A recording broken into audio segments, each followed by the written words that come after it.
பரமக்குடியில் 46 கோடி ரூபாய் மதிப்பீட்டில் கட்டப்பட்டு வரும் மாவட்ட தலைமை மருத்துவமனை கட்டுமான பணியை சட்டப்பேரவை உறுப்பினர் முருகேசன் பார்வையிட்டு ஆய்வு செய்து பணிகளை விரைந்து முடிக்க வேண்டுமென அதிகாரிகளிடம் கேட்டுக்கொண்டார்.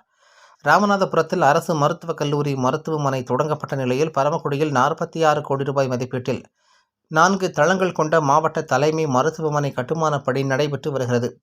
இந்த கட்டுமான பணியை பரமக்குடி சட்டப்பேரவை உறுப்பினர் முருகேசன் பார்வையிட்டு ஆய்வு செய்தார். மேலும் பணிகளை விரைந்து முடித்து பொதுமக்கள் பயன்பாட்டிற்கு கொண்டுவர நடவடிக்கை எடுக்க பொதுப்பணித்துறை அதிகாரிகளை கேட்டுக்கொண்டார். இதன் பின்னர் மருத்துவமனையில் சிகிச்சை பெற்று வரும் நோயாளிகளிடம் முறையான சிகிச்சை அளிக்கப்படுகிறதா என கேட்டறிந்தார்.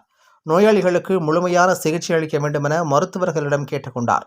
இந்த ஆய்வின் போது மாவட்ட தலைமை மருத்துவமனை தலைமை மருத்துவர் முத்தரசன், பொதுப்பணித்துறை உதவி செயற்பொறியாளர் அருணகிரி மற்றும் மருத்துவர்கள் மற்றும் அதிகாரிகள் உடன் இருந்தனர்.